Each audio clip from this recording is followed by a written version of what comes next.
Siendo las 7 de la mañana, vamos a dar inicio el día de hoy a la charla sobre el paciente con COVID-19 gravemente enfermo, un abordaje en urgencias.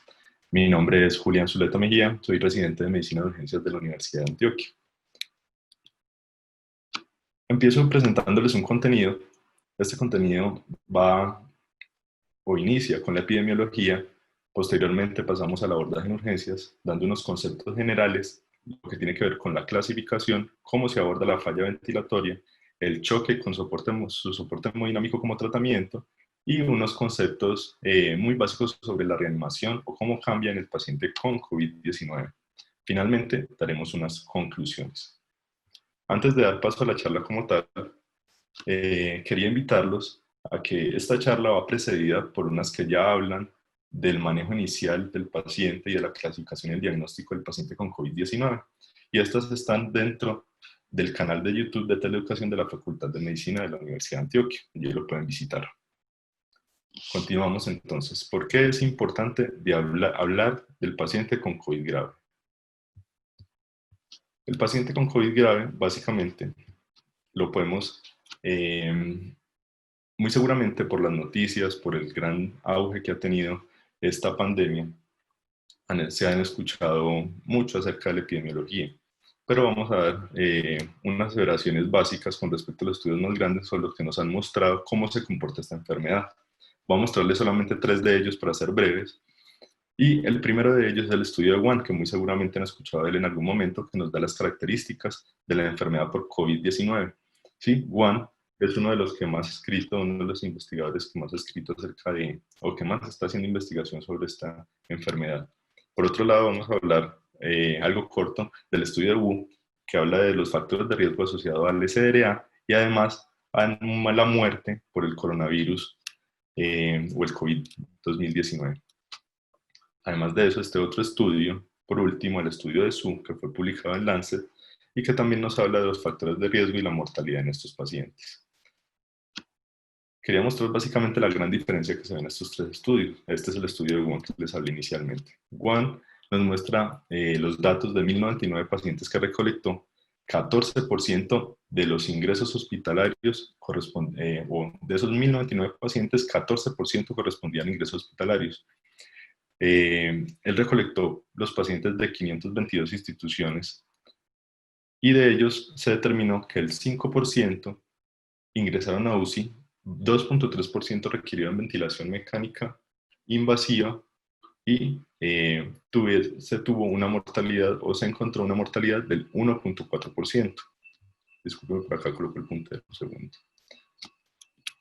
Continuamos con el estudio de Wu, y este estudio de Wu nos muestra unas características ya muy distintas, unas estadísticas distintas. Él recolectó 201 pacientes. Si bien la muestra es muy reducida en comparación con el estudio de One, nos muestra que tenía una mortalidad, encontró una mortalidad del 21%, en contraposición con el 1.4% que encontró One. Además, que encontró una de las complicaciones que se presentan con esta enfermedad, que es el SDRA, y encontró en un porcentaje de un 41%. De estos, el 52% morían. Unas estadísticas pues nada alentadoras y unos números que no son despreciables y que hay que tener en cuenta para el manejo de estos pacientes. Por último, el estudio publicado en Lancet, que fue el de Su, en el que recolectó 191 pacientes y nos muestra que de esta recolección de 2 centros hospitalarios hasta el 31 de febrero le encuentra una mortalidad del 28%. De esos pacientes que recolectó, 35% estaban graves y requirieron ingreso a UCI o una unidad de alta dependencia del 26%. Entonces, nuevamente encontramos ya unas estadísticas o una epidemiología muy similar a la de Wu, pero diferente a lo que encontró Wan inicialmente en ese estudio chino. Quiero mostrarles, o además traigo esto, que es sacado de los datos de la sanidad de Italia para el 29 de marzo de 2020. Si bien no está actualizado el día de hoy, era para mostrarles que de 89.000 pacientes que tenían confirmados para esa fecha, el 9.29% era personal de la salud. Entonces, es importante de aquí en adelante hablar de cómo nos vamos a proteger para atender a estos pacientes. 10.2% presentaron mortalidad a esta fecha en las estadísticas de Italia. 21.7% presentaban enfermedad grave y el 3% estaban en estado crítico. ¿Sí? Muy seguramente han escuchado o han visto ya en charlas pasadas este aplicativo en el que nos muestra en tiempo real los datos sobre los datos de la enfermedad confirmada según los países y según incluso algunas ciudades. Entonces nos muestra que para el día de hoy teníamos 787.010 casos con un total de 37.829 muertes en el mundo como tal. Y para Colombia teníamos que al día de hoy presentamos 798 muertes, perdón, 798 casos con 14 muertes. Este cuadro se los quería mostrar es para resumir la información que les acabo de dar y es mostrarles las diferencias entre el estudio de Wuhan que encuentra con mortalidad, el estudio de Wu, el estudio de Su y la mortalidad que se encontraba en Italia para esas fechas. ¿Sí? Además, algo interesante son estas complicaciones que nos muestra algunos de esos estudios, como es el de Su, y que es una prevalencia del 17% de lesión cardíaca, que es algo que vamos a hablar más adelante, y del SDRA en un 31%. Entonces ya hablamos que probablemente cuando vamos a la práctica clínica nos encontremos con que probablemente 1 de cada 5 pacientes o 1 de cada 4 pacientes o van a morir o van a estar graves según algunas de estas estadísticas que acabo de mostrarles. Entonces ya para entrar en materia, ¿cómo es la epidemiología? ¿Cómo es el abordaje en urgencias como tal? El abordaje de estos pacientes. Entonces tenemos que inicialmente debemos prepararnos. ¿Por qué debemos prepararnos? Básicamente por algo que les mostré, y es que en China 3.300 trabajadores de la salud estaban infectados al mes de marzo, y para esa fecha se habían presentado 22 muertes en trabajadores de la salud. En Italia, por el contrario, 29% de trabajadores de la salud se habían infectado, y en España para la fecha del 22 de marzo, 13.5%. Esto, ¿o para qué hablamos de esto? Porque tenemos que tener en cuenta que nosotros como personal de la salud estamos expuestos a muchas intervenciones que fácilmente nos ponen en riesgo de infección. Las que mayor riesgo de infección tienen son estas que son productoras de aerosoles. Y aquí traigo una tabla con unos OR de un estudio publicado en Clinical Diseases de la Clínica de Norteamérica, que nos muestra que cuando realizamos maniobras de reanimación, esto sacado de datos del MERS y de algunos brotes de influenza, cuando hacemos maniobras de reanimación, se presenta para infección un OR de 3.8. Por otro lado, con los pacientes que reciben manejo con ventilación mecánica de 3.1, un OR de 3.1, la ventilación manual, es decir, dar AMBU, nos da un OR de 2.8, dar oxígeno por cánula de alto flujo nos aumenta la probabilidad con un OR de 4.3 de ser infectados, y en la intubación orotraqueal como tal en el procedimiento un OR de 6.6. Entonces vemos que todos estos procedimientos a los que nos vemos enfrentados en el servicio de urgencias, se realizan muy frecuentemente en un paciente que probablemente llegue con falla ventilatoria, tenemos un alto riesgo de transmisión por SARS-CoV-2.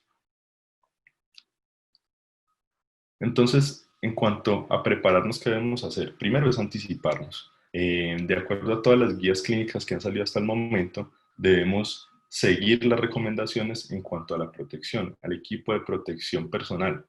¿Sí? Usar ayudas cognitivas es algo de lo que se ha hablado en cada una de estas guías para hacer el adecuado uso de estos elementos de protección. Primero, por la disponibilidad que es reducida. Segundo, porque nos ayuda a que todo se haga de igual manera de acuerdo a cada institución y que se eviten los errores cada que se realiza la aplicación de estos protocolos. Se recomienda además minimizar la exposición. ¿Sí? Los pacientes con síntomas respiratorios es de anotar, y parece algo muy bobo, digamos, inicialmente hablando, pero todos los pacientes que tengan síntomas respiratorios deberían tener mascarilla. Es una recomendación muy sencilla y que evita muchas de estas infecciones, pero cuando no se realiza, pues se puede caer en un riesgo mayor. Entonces, ya hablando específicamente del equipo de protección personal, nos encontramos que, ¿qué recomiendan las guías que debemos usar cuando abordamos estos pacientes? Entonces, el consenso colombiano para el diagnóstico de infección por SARS-CoV-2 que salió este mes o que fue publicado este mes, nos dice que para todas las tareas generadoras de aerosoles, ellos recomiendan, en concordancia con las guías de la OMS, que tengamos los siguientes elementos de protección. Uno es una mascarilla N95, ya conocemos, o FPP2, cualquiera de los dos es válida, que tienen un porcentaje de protección cerca del 95% cuando se usa de manera adecuada. Además de eso, propone el uso de bata y overol, ¿sí? El uso de guantes, y la recomendación es usar doble guante. Más adelante vamos a decir cómo se deben usar. Gafas y careta, y esas gafas deben proteger todo el contorno de los ojos. Y el gorro, que es opcional.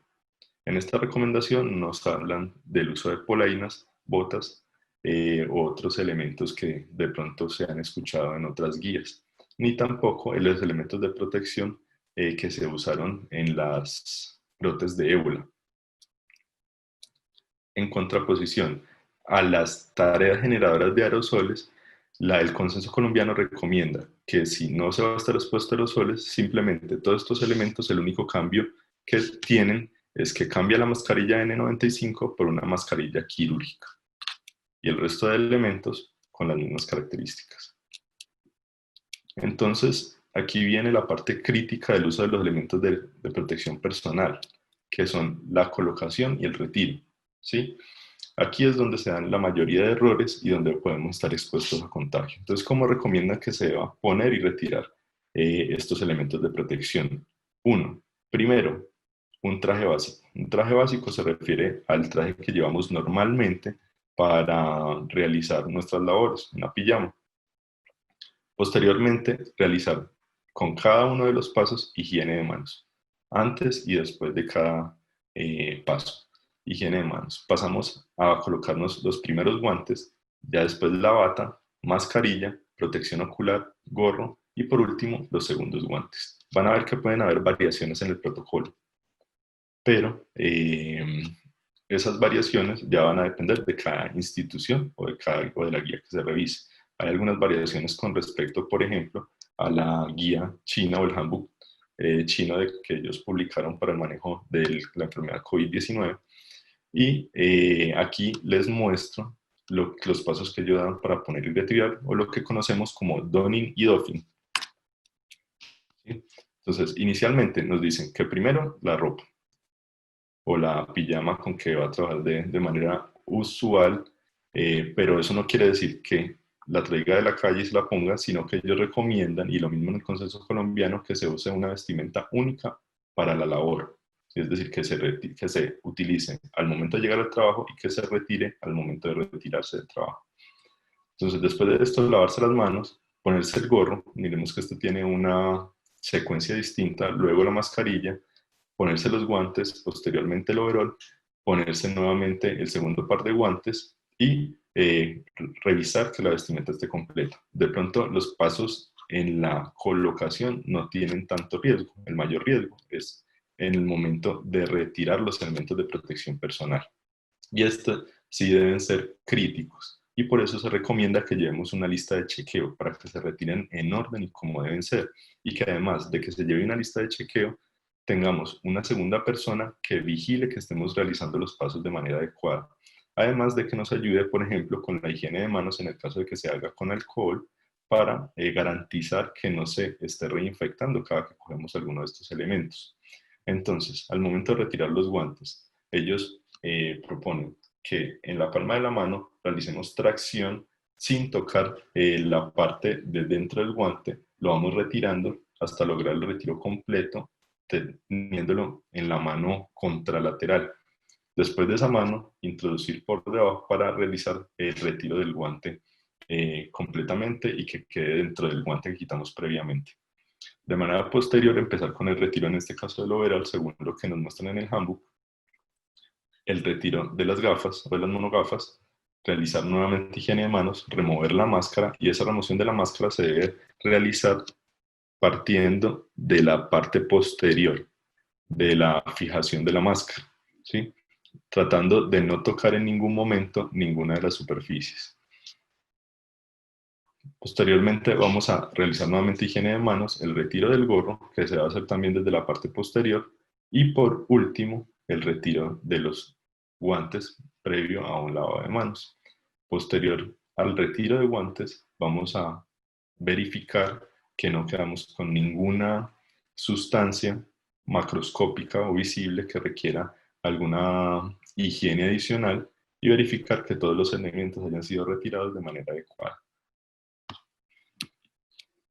Por último, y no menos importante, la higiene de manos, recordar realizarla siempre en los 5 momentos cuando tenemos o nos acercamos a examinar a un paciente, antes del contacto con él, cuando tenemos o realizamos una tarea aséptica, después del contacto eh, al tener contacto con secreciones de riesgo, y después del contacto con el entorno del paciente. Entonces, eso es lo que tiene que ver con los equipos de protección personal, que son básicamente en lo que más quería hacer énfasis, porque es lo que determina el mayor riesgo de contagio.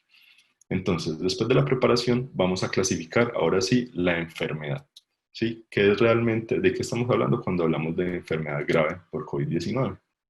Entonces, aparte de clasificar como grave, debemos determinar si el paciente tiene o no factores de riesgo.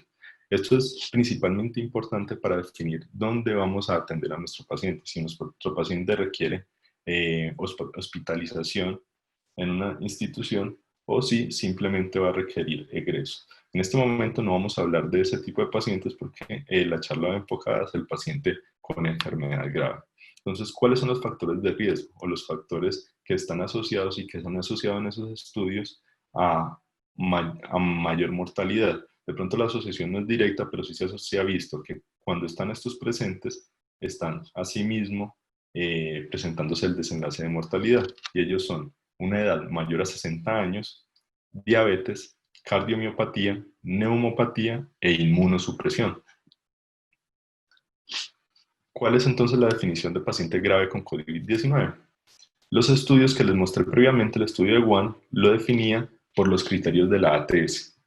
No me voy a detener en eso, porque vamos a basarnos en otro tipo de parámetros para definir la gravedad, pero sí quería mostrarles de dónde vienen las estadísticas que les quería mostrar.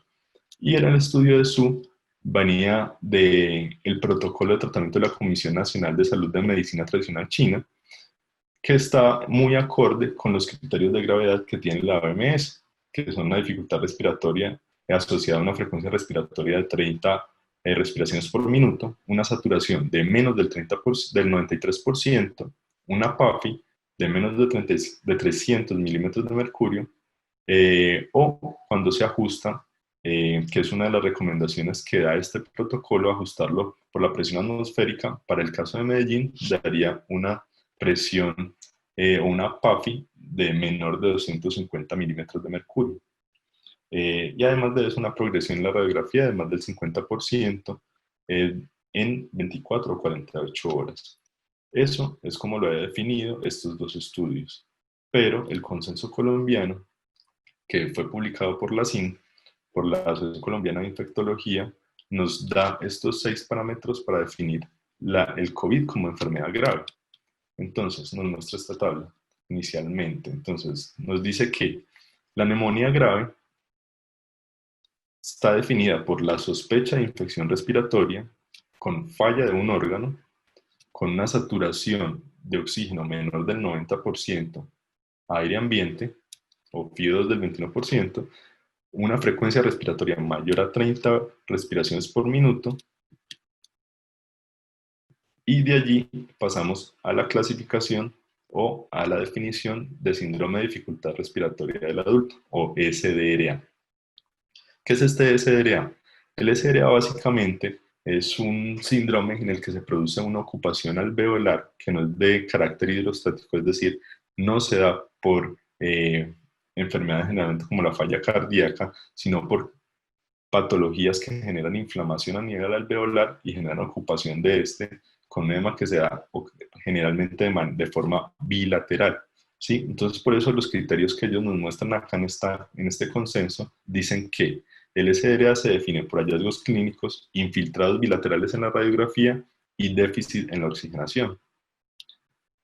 Ese déficit en la oxigenación puede ser clasificado de leve, moderado y grave. El leve, el que se presenta con una PAFI entre 200 y 300 milímetros de mercurio; moderado, el que se presenta menor a 200 milímetros de mercurio pero mayor a 100; y grave, el que se presenta con una PAFI menor a 100 milímetros de mercurio. Y esto se asocia a un aumento de la mortalidad de manera gradual a medida que va aumentando de leve a grave. Una de las características que podemos ver o que nos define la enfermedad como tal son esos infiltrados bilaterales que podemos ver como ejemplo en esta radiografía sacada de una publicación de JAMA que nos hace una revisión de la enfermedad como tal del SDRA. Además de esta clasificación de neumonía grave y de SDRA, también nos dice que hacen parte de la enfermedad grave las definiciones de sepsis y choque séptico que nos dio el sepsis 3. ¿Qué nos dice el sepsis 3? Y que aborda también este consenso colombiano publicado por la Asociación Colombiana de Infectología. Dice que sepsis se define por una disfunción orgánica con un SOFA mayor a 2 puntos o con un quick SOFA de 2 puntos. Esos 2 puntos son la presencia de un Glasgow de 13, una presión arterial sistólica menor de 100 milímetros de mercurio, una frecuencia respiratoria mayor a 22 respiraciones por minuto y o signos de falla orgánica. Los signos de falla orgánica los podemos ver reflejados en coagulopatía, signos de hipoperfusión, oliguria, oliguanuria o trastornos o alteración del nivel de conciencia, por ejemplo, que nos van a definir como tal la sepsis. Pero, por otro lado, el choque séptico lo define como una disminución de la presión arterial a pesar de un reto de volumen o de vasopresor, una persistencia de esta disminución de la presión arterial que no logra una presión arterial media mayor a 65 milímetros de mercurio o con un lactato mayor a 2, sin o en ausencia de hipovolemia. Entonces, tenemos ya estas 6 clasificaciones que nos definen la enfermedad de COVID-19 como grave. Este cuadro es sacado del estudio de Su, uno de los que les mostré, que fue publicado en Lancet, y es simplemente para mostrarles de manera muy rápida cómo nos vamos a encontrar los pacientes de nuestro servicio cuando consultan, o cómo podrían, cuáles serían las características con las que consulte y cuál sería la evolución de la enfermedad. En este nos muestra que más o menos la sepsis se presenta aproximadamente al día 10 de inicio de los síntomas. Este es el cuadro específicamente para los pacientes que no sobrevivieron, para los que presentaron mortalidad, pero el cuadro para los que sobreviven fue muy similar en la evolución. Asimismo, una de las complicaciones, el SDRA, se presentó hacia el día 12 y el resto de complicaciones como son falla renal aguda, una enfermedad secundaria, la muerte, se presentaron cerca del día 15 de la enfermedad. Entonces, ya que tenemos clasificados estos pacientes, nos podemos encontrar con unos escenarios clínicos en los que tenemos que abordar el paciente de manera inmediata, ¿sí? Y otros en los que de pronto sí se puede diferir y realizar un estudio más acucioso de este paciente para ver si va a necesitar otras intervenciones. Entonces, tenemos que definir 3 cosas grandes. Uno, en el paciente con IRA grave, definir el pronóstico que tiene, ¿sí? Si realmente tiene marcadores de mal pronóstico para definir si se beneficia de continuar simplemente en una sala de hospitalización con cuidados habituales o si requiere manejo en una unidad de alta dependencia con seguimiento estricto. Asimismo, definir si el paciente requiere o no soporte ventilatorio, intubación orotraqueal y o si necesita soporte hemodinámico, hablando del paciente que se encuentre en choque. Entonces, cuando hablamos de IRA grave, o antes de clasificarlo como tal como neumonía, tenemos que, vamos a necesitar, vamos a requerir realizar los laboratorios para definir qué pronóstico tiene. Más adelante vamos a definir cuáles son esos marcadores de mal pronóstico.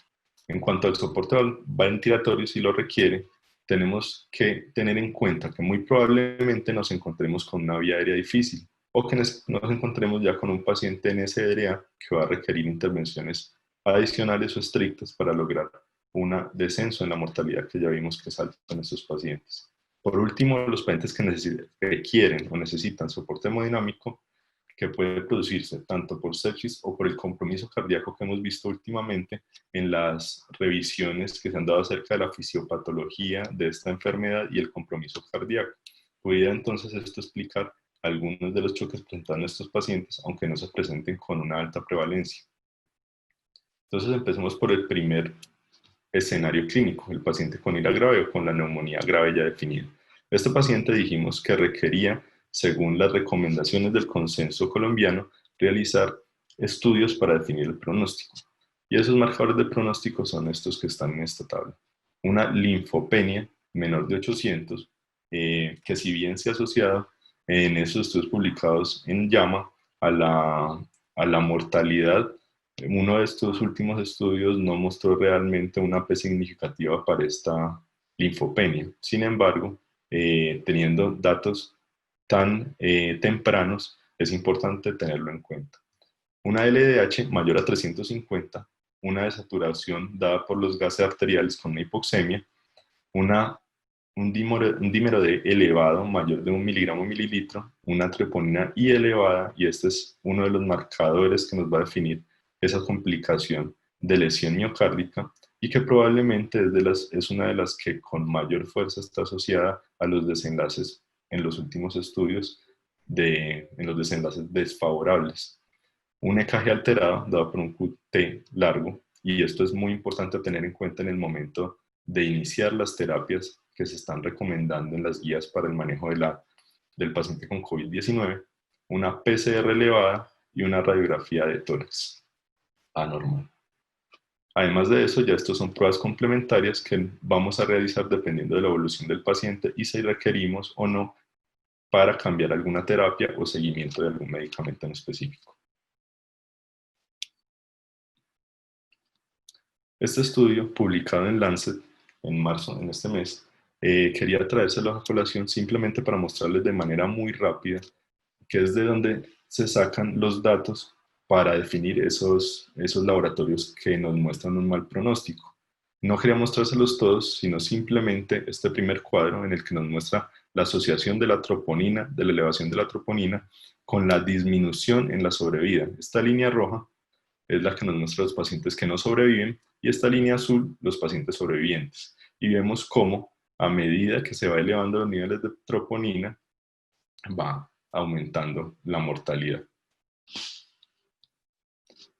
En ese mismo artículo nos muestra pues las diferentes características que nos explican la fisiopatología de por qué se presenta la lesión miocárdica, dada por infarto como tal, por una falla cardíaca o por arritmias. Y en cada una de estas vemos que el compromiso inflamatorio, la cascada inflamatoria juega un papel importante para ese compromiso.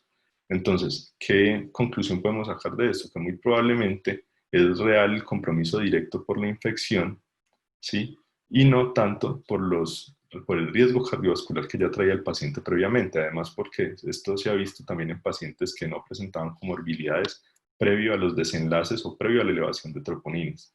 Es muy temprano de todas formas para dar resultados certeros con respecto a eso, pero sí nos dilucida por qué razón se presenta este tipo de alteraciones bioquímicas y que algunas veces se ven reflejados como tal en la clínica.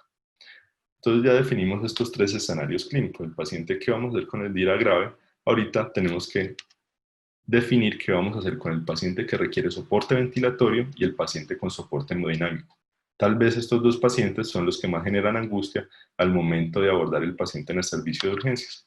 Y por eso vamos a seguir una a una las recomendaciones que se deben tomar con ellos.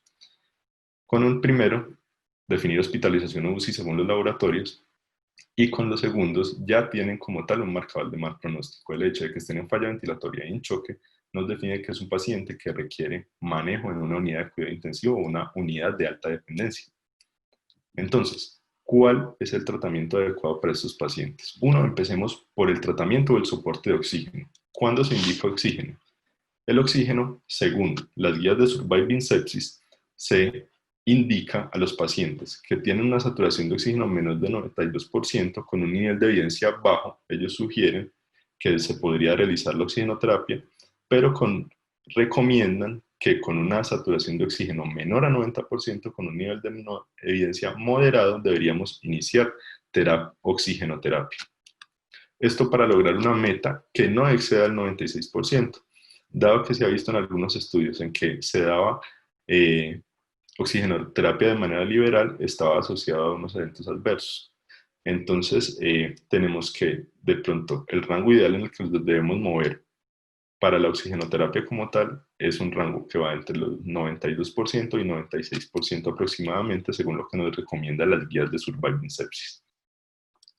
Cabe anotar que estos datos son sacados o extrapolados de los pacientes críticos y que se presentan con infecciones similares, más no de pacientes con enfermedad por COVID-19 específicamente. Otro dato en el soporte ventilatorio muy importante y en el que hay controversia es en el uso de cánula de alto flujo y ventilación mecánica no invasiva. ¿Cuándo debemos usarlos? Bueno, con respecto a eso, si recuerdan la tabla que les mostré inicialmente, les decía que los ORs para infección, dado que estas intervenciones son productoras de aerosoles, es muy fácil que se produzca una transmisión de la enfermedad. Por eso, y dado que los niveles de evidencia para reducción de mortalidad o reducción de estancia en UCI son malos, no se recomienda el uso de cánulas de alto flujo o ventilación mecánica no invasiva, a menos que no contemos con otras intervenciones para ofrecer. Muy probablemente ustedes han visto que en ciudades o en países como Italia y España vemos que hay una alto registro de pacientes que requerían ventilación mecánica no invasiva e incluso hemos visto este tipo de ventilación, ventilación mecánica con una interfaz helmet o casco, que es la que vemos en la imagen, y esto porque en algunos estudios pequeños se ha visto que aparentemente tiene unos mejores desenlaces que con las otras interfaces, específicamente con la máscara, pero además de eso, también apoyados en que creen que esto genera un mejor sello y disminución de los aerosoles. Sin embargo, eso no es tan cierto. En este estudio publicado en CHEST, hecho en maniquís o en simulación, en simuladores, nos muestran cómo dos diferentes marcas de estos helmets producen aerosolización. En contraposición con la máscara, sí es cierto que es menor, que la probabilidad es menor de que se produzca, sin embargo, el riesgo está allí inminente. Entonces, esto nos lleva a pensar en por qué estos países usan o tienen este alto porcentaje de uso de este tipo de ventilación. Puede ser, o una de las cosas que uno podría pensar es que se deba a que, uno, los recursos hacen que tuviesen disponibles estas medidas previamente. Dos, que ellos cuenten con más habitaciones con aire a presión, con presión negativa, que sería una de las condiciones que de pronto haría pensar que el riesgo de transmisión se disminuya otro poco. Sin embargo, el personal que esté en contacto igual seguiría en riesgo. Entonces, en conclusión, no se recomienda el uso de estas medidas de oxígeno por cánula de alto flujo ni de ventilación mecánica no invasiva, a menos que sea la última medida. ¿Cuándo intubar? Entonces, estas indicaciones de intubar vienen de la experiencia de los que han atendido los pacientes de Wuhan. En la revista Anesthesiology fue publicada hace poco, en este mes, unas indicaciones dadas por expertos. No están apoyadas como tal en RCTs ni en ningún tipo de evidencia fuerte, pero nos dicen que probablemente nos vamos a ver enfrentados a 4 situaciones en las que tengamos que intubar. 1, en el paciente que entra en paro cardiorrespiratorio. 2, en el paciente con una vía aérea no protegida o que está en riesgo. 3, el que presenta dificultad respiratoria con una frecuencia respiratoria mayor a 30 que lo va a llevar a agotamiento y probablemente a falla ventilatoria finalmente. Y los pacientes que se presentan con una saturación menor del 93% y una PAFI menor de 300.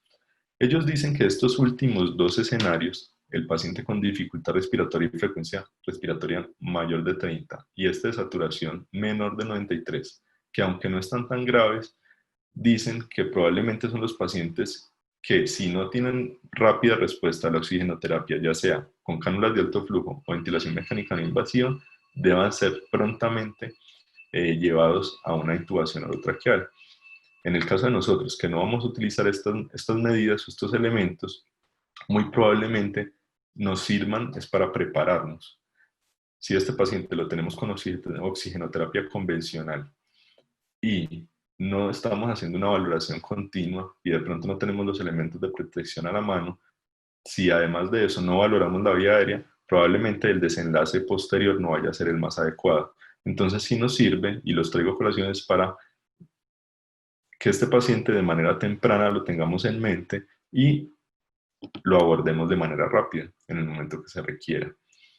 La guía o esta misma revisión de Anesthesiology nos dice que las indicaciones directas para realizar la intubación serían que tengan una PAFI menor a 150 milímetros de mercurio, una frecuencia respiratoria mayor a 30, una falla ventilatoria hipercápnica con una PSO2 de 50 o mayor, un Glasgow de 8 y una no mejoría con los tratamientos de oxigenoterapia con cánula de alto flujo y ventilación mecánica no invasiva.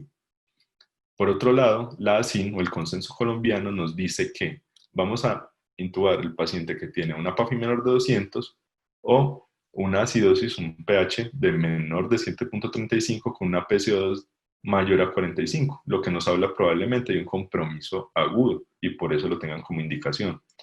O que presente una frecuencia respiratoria mayor a 30 o que presente una disnea con signos de trabajo respiratorio, es decir, que tenga uso de músculos accesorios o una respiración paradójica como predictor de una falla ventilatoria. Esta tabla nos la trae la guía del Surviving Sepsis y es para mostrarle este algoritmo en el que nos dice que el paciente con COVID con hipoxia debemos determinar si tiene o no indicación de intubación orotraqueal. Ya dijimos cuáles son esas indicaciones. Si las tiene, vamos a llevarlo a intubación teniendo unas recomendaciones en mente. Si no tiene indicación de intubación orotraqueal, vamos a pasar al oxígeno suplementario, que como lo dije previamente, no van a ser las primeras medidas en nuestro medio. Si no hay tolerancia al oxígeno suplementario, si hay tolerancia, perdón, al oxígeno suplementario inicial, podemos llevarlo a una meta, como lo hablamos previamente, de entre 92 y 96% de saturación de oxígeno. Teniendo en cuenta esto, entonces vamos a pasar a la intubación, que es probablemente una de las cosas que querían ver la mayoría al estar en contacto con esta charla.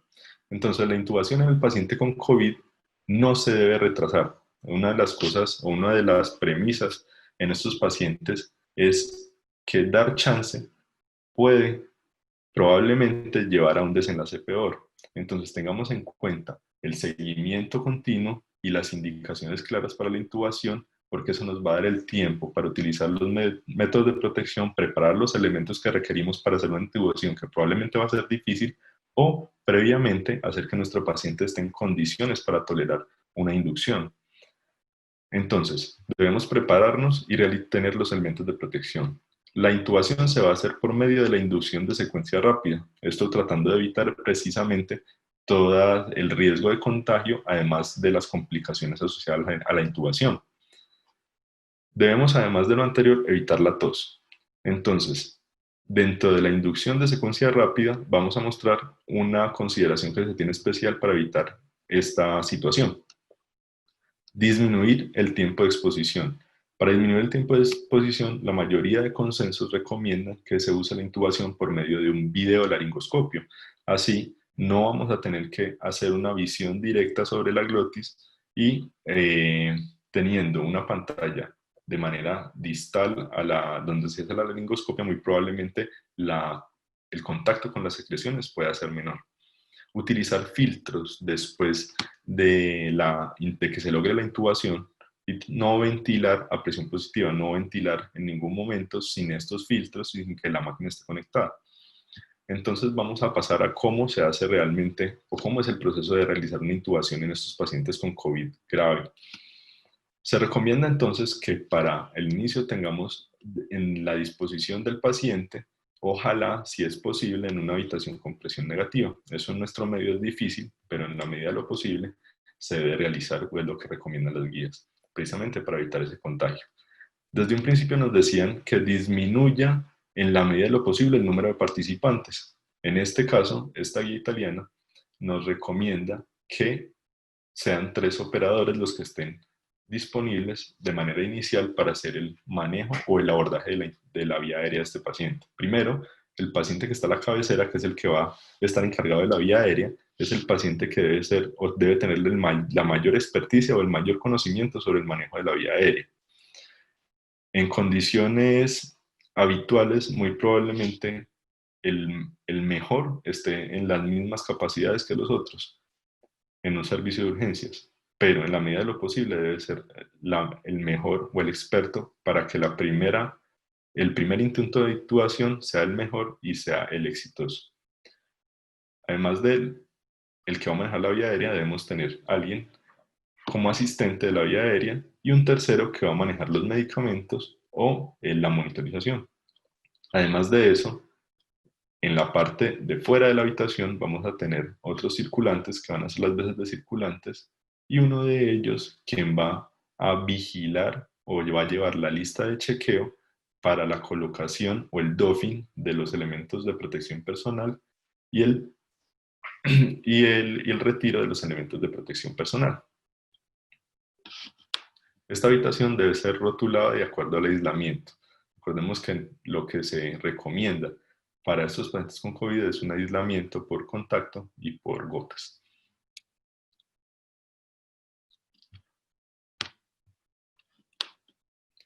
¿Qué otras estrategias hay? Muy posiblemente han escuchado hablar, les han enviado imágenes o han visto en las noticias las siguientes herramientas.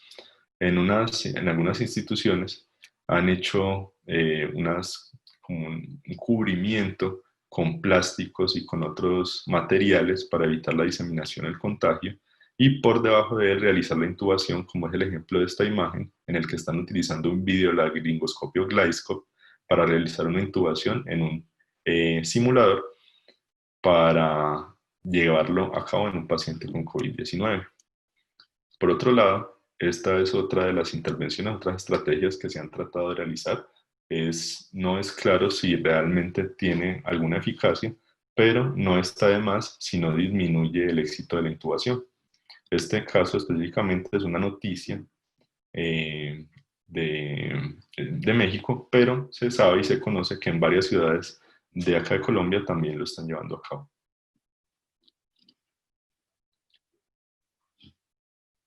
La vía aérea o el abordaje de la vía aérea potencialmente va a ser una vía aérea difícil por todos los elementos que hay alrededor de este paciente y además porque muy probablemente va a ser más difícil también la realización de la intubación y la visualización de las cuerdas si se hace con una laringoscopia directa. Va además a disminuir el contacto con el paciente y de esa manera hacer más difícil la manera como vamos a determinar si estamos ante una vía previamente difícil o no. Entonces tenemos esa probable vía aérea difícil anatómica, pero además de la vía aérea difícil anatómica nos podemos encontrar con la vía aérea difícil fisiológica, y es en la que el paciente muy probablemente por la causa de su enfermedad y con el uso de los medicamentos que vamos a utilizar para intubarlo, pueda producirse una inestabilidad hemodinámica que nos lleve a dificultades a la hora de intubar. Entonces, lo que nos recomiendan las guías es realizar una secuencia rápida de inducción, una inducción de secuencia rápida. Entonces, muy probablemente han escuchado las 7 Ps. Las 7 Ps son la secuencia que se lleva en valga la redundancia, la secuencia rápida de inducción o de inducción de secuencia rápida para llevar a cabo una intubación. Como primera medida está la P de preparación. En segundo orden, la P de preoxigenación. Tercero, pretratamiento. Cuarto, parálisis con inducción. Quinto, posición y protección. Sexto, posición del tubo. Y por último, postintubación.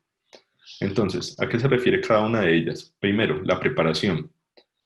La preparación va dirigida a que utilicemos de manera adecuada los elementos de protección. Además de eso, que tengamos a la mano lo que nos recomienda la guía, que es el uso de un videolaringoscopio.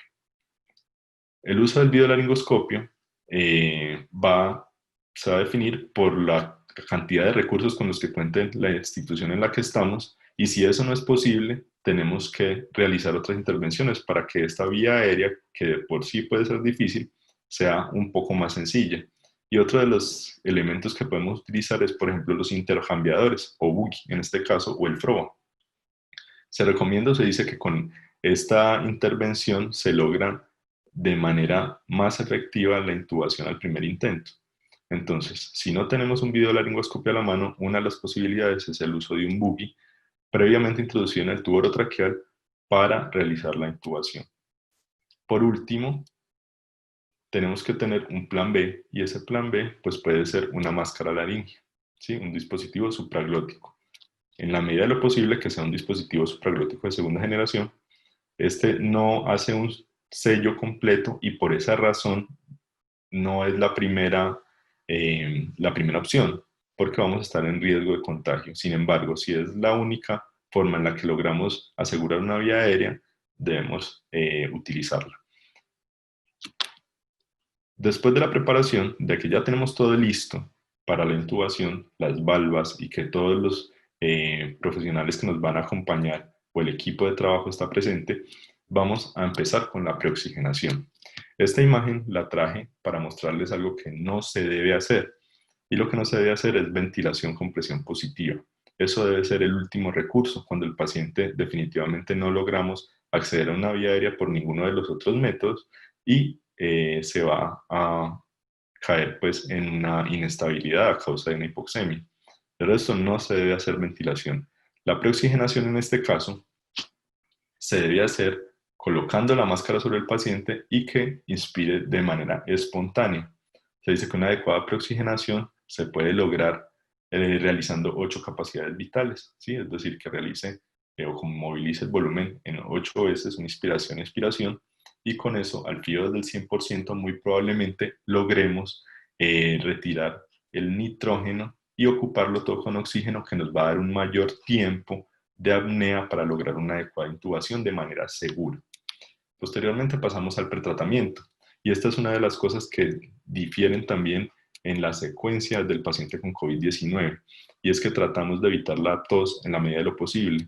Se ha mostrado en algunos estudios que la lidocaína tiene efectividad para disminuir este reflejo de la tos.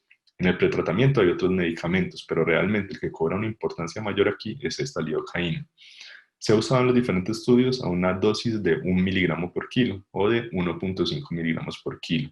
De pronto tienen mayor evidencia en la extubación que realmente en la intubación, pero ante que no se esté como claro, que no se tengan claros riesgos o daño con este tipo de intervenciones, es una de las recomendaciones. Posteriormente al pretratamiento pasamos a la parálisis y la inducción, parálisis con inducción. Los medicamentos inductores son múltiples, pero los que en el paciente grave vamos a tener en cuenta básicamente son la ketamina y el etomidato. Por la experiencia de los chinos, ellos tienen mayor experiencia con el propofol, con el etomidato, y muy probablemente han migrado más al propofol por los datos que se han dado sobre insuficiencia suprarrenal, sobre los efectos que tiene el etomidato. En este caso, en un paciente chocado por sepsis, muy probablemente no sea la primera opción por esta razón.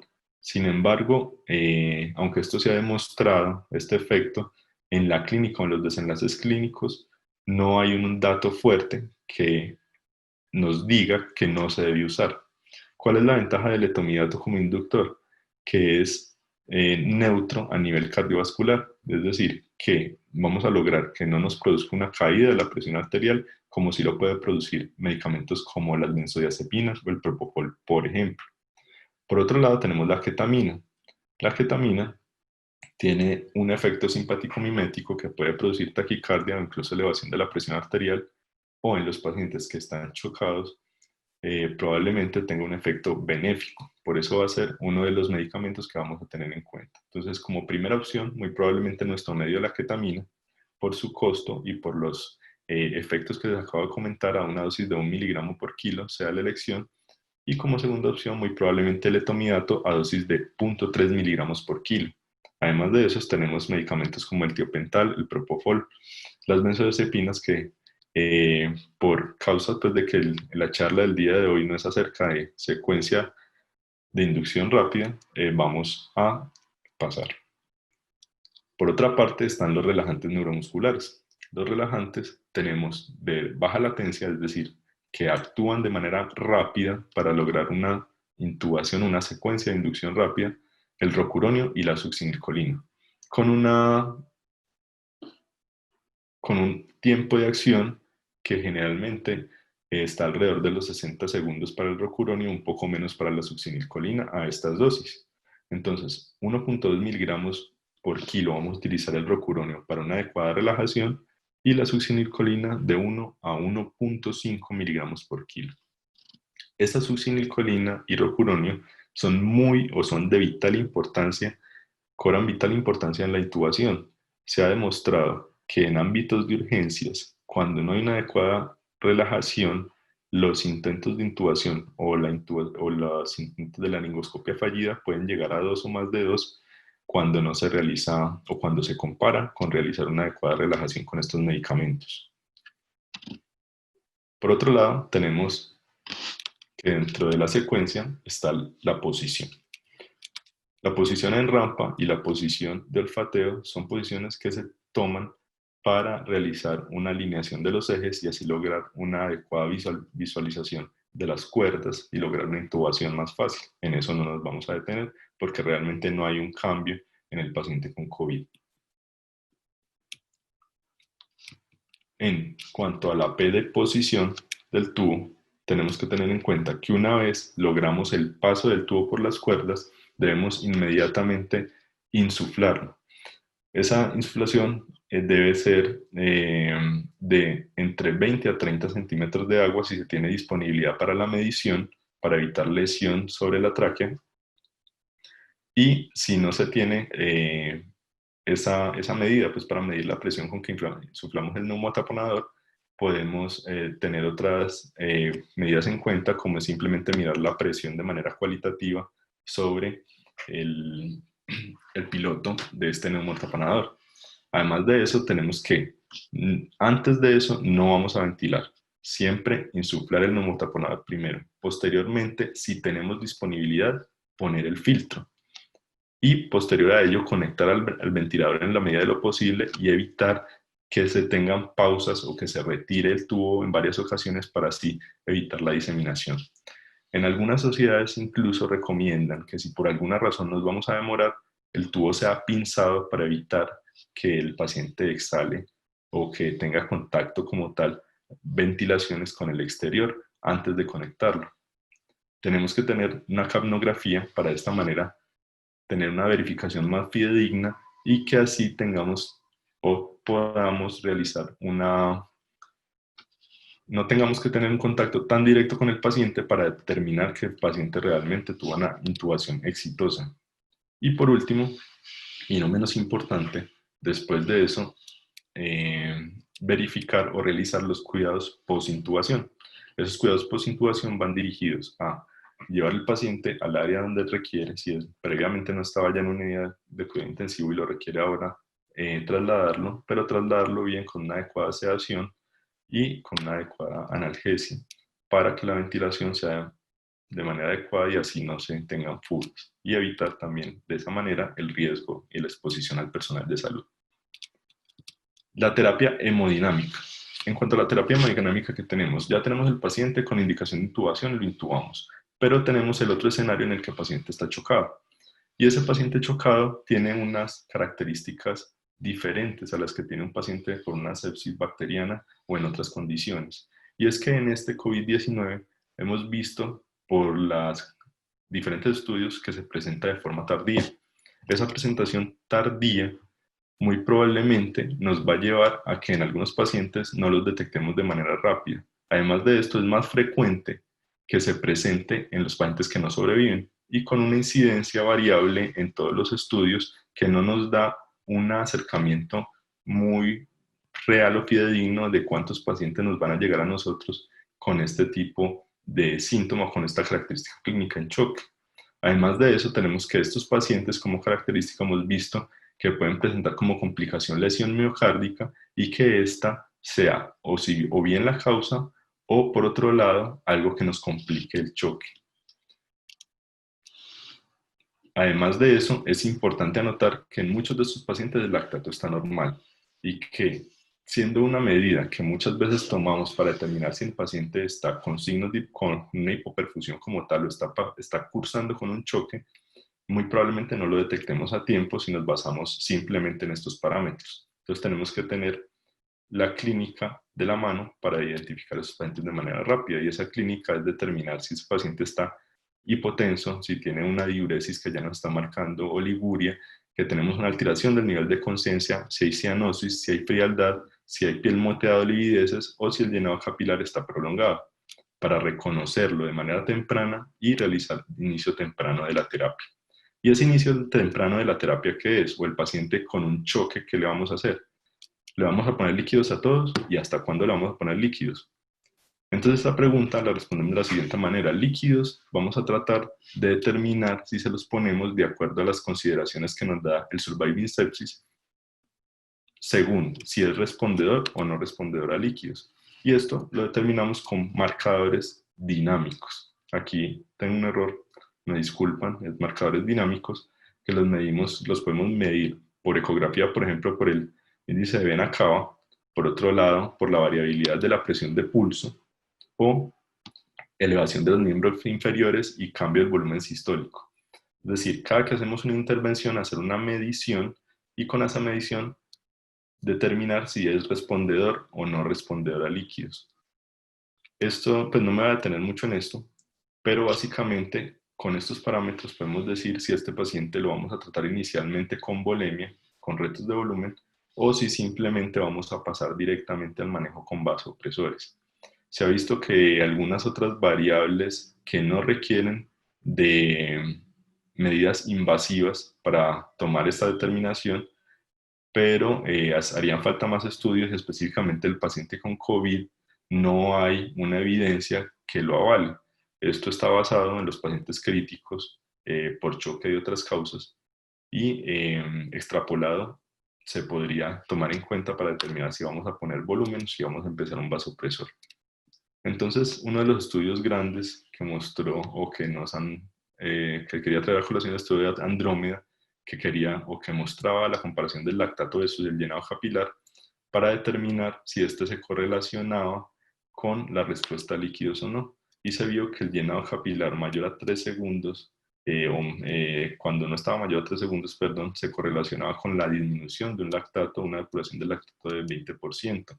Pero esto previamente realizado gracias a los retos de volumen, determinando si respondían o no con variables como la presión de pulso y la elevación de las extremidades. Y esta es una de las cosas que hacían en este estudio. El paciente lo tenía en 2 minutos en posición semisentado, posteriormente elevaban los miembros inferiores y determinaban el volumen sistólico. Con ese volumen sistólico, si era mayor del 10%, definían que era un paciente respondedor a volumen y le daban líquidos. Y con esos líquidos posteriormente medían el llenado capilar y el lactato. Y ese lactato miraban si presentaba una depuración, una disminución del 20%, o si por otro lado el llenado capilar continuaba siendo menos de 3 segundos para definir que el paciente como tal estaba respondiendo a la terapia. Otra de las medidas dinámicas que tenemos es medir, si tenemos en el servicio de urgencias un ecógrafo, medir el diámetro de la vena cava, que varía o tiene una variación dependiendo de si el paciente está ventilado o no. No me voy a detener en eso en este momento, pero es una de las variables que podemos tener en cuenta para el abordaje del paciente en urgencias con choque. Terminando, el tratamiento o el soporte hemodinámico se debe realizar de manera conservadora, es decir, no debemos dar sobrecarga de líquidos, dado que si bien no hay una correlación con la mortalidad y eventos adversos, porque no fue estadísticamente significativo, sí hay una tendencia y además la estrategia conservadora de líquidos demostró que habían más días libres de ventilador. como tercera medida, ¿qué tipo de líquidos vamos a dar? Tenemos que podemos dar, o que las opciones que tenemos en la mayoría de nuestras instituciones son el lactato de Ringer o la solución salina, los cristaloides. Entonces hay unos estudios como el SMART que nos han mostrado, si bien no nos han mostrado una disminución en la mortalidad, sí han determinado que hay en unos subgrupos una aparente reducción en la aparición de falla renal. Esto, sin embargo, no se puede extrapolar, pero ante una ausencia de daño con el lactato y una solución que es económica y que está disponible, pues podemos preferir esta para la reanimación inicial del paciente con choque. Como segunda opción, podemos tener los cristaloides, no así como solución para reanimación inicial la albúmina, los coloides, la gelatina ni los destranes. El tratamiento de soporte, ¿qué objetivo tiene o hasta dónde voy a llegar con los líquidos? Voy a terminar la respuesta si la presión arterial está por debajo de 60 a 65 milímetros de mercurio o si mi paciente está cursando con hipoperfusión o si previamente con las medidas invasivas y las variables dinámicas determina que mi paciente era un no respondedor a volumen. En esas tres condiciones voy a pasar a realizar manejo con vasoactivos. Ya una vez determiné que voy a pasar al vasoactivo, ¿cuál vasoactivo debo poner? Entonces tenemos estas opciones. Lo que nos dicen los estudios es que en estudios en infecciones virales específicamente no hay que tengan un desenlace fuerte y en el COVID mucho menos, pero lo que sí se ha mostrado en otros tipos de choque es que hay a bajas dosis o para tener como meta tensiones arteriales medias entre 60 y 65, no se ha evidenciado un mayor daño ni isquemia o mortalidad. Entonces, por esa razón, una de las primeras opciones para manejar este paciente con choque cuando determinamos que requiere vasoactivo es la norepinefrina. ¿A qué dosis? A una dosis de 0.05 a 0.4 microgramos kilo minuto. Como segunda opción tenemos la vasopresina, la podemos usar a una dosis de 0.02 a 0.04 microgramos minuto, unidades minuto, perdón. Y como tercera opción la epinefrina a 0.01, de 0.01 a 0.5 unidades minuto. El tratamiento de soporte hemodinámico en cuanto a los vasopresores, cuando no hemos tenido respuesta, ya tenemos que definir si requerimos un inotrópico o no. No siempre si no hay respuesta, sino si tenemos datos de que tenemos disfunción miocárdica previa. No hay ningún estudio que avale el uso de inotrópicos, pero esto está basado en una justificación fisiológica. Tampoco está demostrado un daño mayor, además de que estamos hablando de un paciente que está severamente enfermo, probablemente se beneficie de estas intervenciones y no hagamos un daño mayor en un paciente que ya no hay más que ofrecer. O en el paciente que ya de entrada sabemos que lo que necesita es una función como bomba, darle este tipo de medicamentos puede llevar a que el choque realmente logremos las metas pues, para sacarlo del choque. Hay que tener en cuenta, para los que no están acostumbrados al manejo de los vasopresores y los inotrópicos, que en el caso de la dobutamina, que es el medicamento que está que se recomienda, esos medicamentos pueden generar inicialmente una vasodilatación por los efectos pues, que tienen sobre los receptores. Entonces, en los pacientes que están muy potencios, muy probablemente de entrada no sea el medicamento para utilizar y requieran previamente el uso de vasopresores. La dosis que podemos utilizar o con la que podemos iniciar es de 5 a 10 microgramos kilo minuto. En el choque refractario, para terminar el soporte hemodinámico, vamos a decir que la respuesta inadecuada se da cuando utilizamos dosis de 5 microgramos kilo minuto o equivalente de norepinefrina y a estos pacientes muy probablemente se vean beneficiados por el uso de corticoides.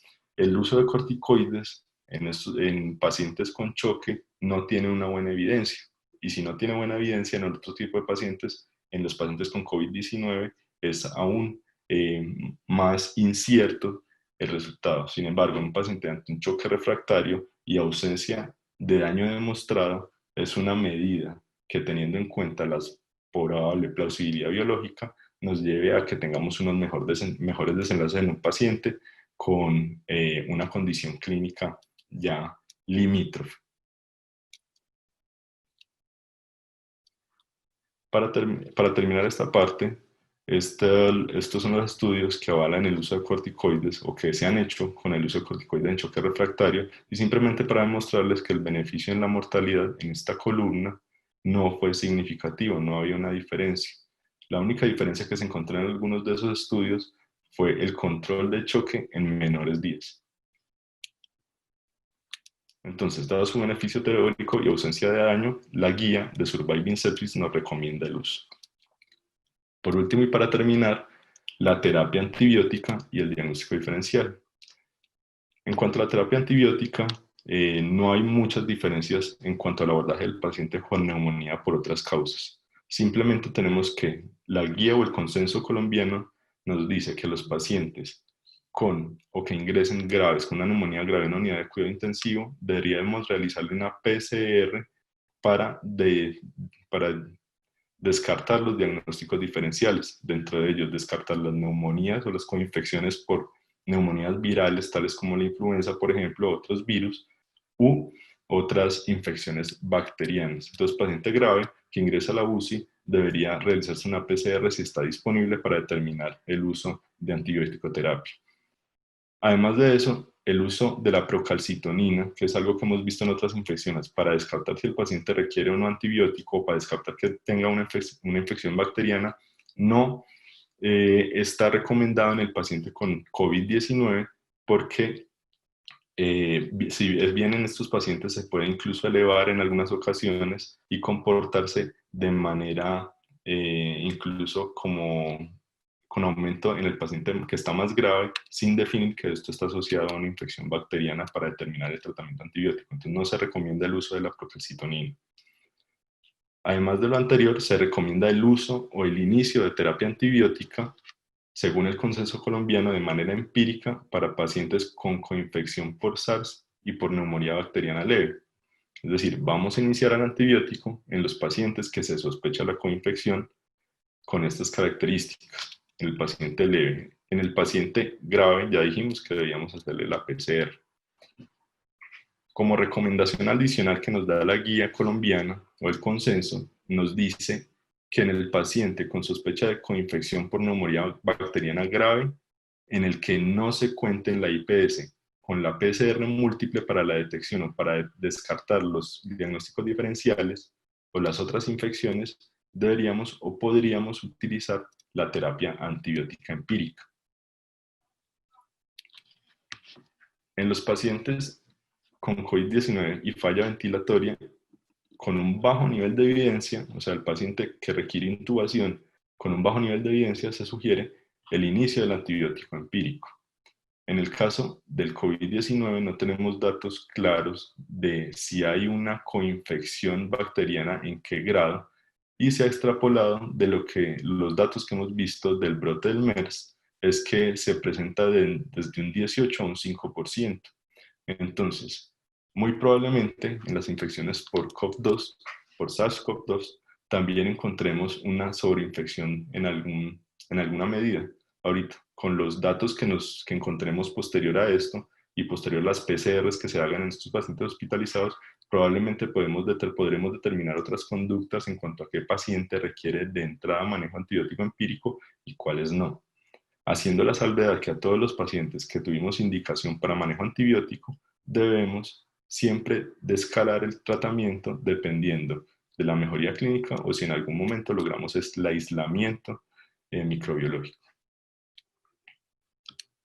Para finalizar, este algoritmo les traía en cuanto a lo que cambia en la reanimación cardiopulmonar en el paciente con COVID, que no son sino 5 cosas. Para ser muy breves, los datos en cuanto a la reanimación, cómo se debe realizar en el paciente, no hay muchos. Hay un consenso de parte de los británicos que nos dice que probablemente deberíamos dividir como la reanimación en fases. En una fase previa a la reanimación, en la que deberíamos estar de manera activa, identificando el paciente que se beneficia o no de la reanimación y si quiere y es o no candidato a la reanimación, para evitar hacer reanimación a un paciente que no va a llegar un buen desenlace de entrada o que previamente tenía disentimiento. Por otro lado, nos dice que una de las cosas a tener en cuenta es que el uso de protección siempre debe estar presente. Debemos evitar ser una segunda víctima en toda ocasión. Entonces, nunca se debe realizar una reanimación cardiopulmonar a un paciente sin la debida protección. Lo que sí nos dicen es que podríamos iniciar la reanimación con un equipo de protección básica, es decir, no para cubrimiento de aerosoles, y eso significa que se podría hacer con todos los elementos de protección que dijimos previamente, con mascarilla quirúrgica y no con N95, y una vez el equipo puede ingresar y ya está con el equipo de protección personal, esta persona o este médico debería salir de donde está realizándose la reanimación o ser relevado para colocarse el equipo de protección personal como debe ser, con protección para gotas. En este caso sería adicionar la mascarilla N95. Se debe anticipar los pacientes que no se le deben hacer el RCP. No se debe hacer en ninguno de los casos el, una medida, digamos, global para todos los pacientes y decir que no se van a reanimar, que es algo de lo que se ha hablado. Se ha hablado de, en algún momento, de si se toma la decisión de, según cómo se llegue a presentar esta pandemia, de no realizar reanimación a ningún paciente, dado que probablemente se basan en que probablemente el pronóstico sea malo y van a ocupar camas que otros pacientes van a requerir de manera posterior. Entonces, estas medidas, aunque se han hablado en diferentes países y más específicamente en Estados Unidos por diferentes ministerios, no se recomiendan basadas en las consideraciones éticas que esto puede tener. Como último punto, en esta reanimación, con el fin de disminuir el contacto con el paciente y el riesgo de transmisión, en los pacientes que se presentan con un ritmo desfibrilable, podríamos realizar hasta 3 descargas de manera simultánea, ¿sí? Y después continuar con la reanimación cardiopulmonar si ya contamos con el equipo de protección. De no contar con el equipo de protección completo aún, ser relevados para realizar la adecuada utilización de estos equipos de protección personal. Como conclusiones, en cuanto al choque y a la falla ventilatoria en COVID, todavía tenemos la evidencia en construcción. Es lo que nos dicen el consenso, la guía de Surviving Sepsis y la mayoría de revisiones. Por esa razón, todo viene extrapolado del paciente crítico y muy probablemente no podamos tomar posturas firmes en cuanto a una intervención u otra. Pero sí tratamos de, con la evidencia que hay a la mano, tomar las mejores decisiones. Lo principal es prevenir y anticiparse a lo que puede llegar, clasificar la enfermedad para la toma de decisiones según los hallazgos que encontremos, tener en cuenta que los errores más frecuentes se deben a la no exposición a la utilización de estos medios y a la utilización de los protocolos, por eso se necesita entrenamiento. Y por último, decir que está bien pedir ayuda cuando hablamos del paciente crítico y más específicamente de las intervenciones sobre la vía aérea. Muchas gracias.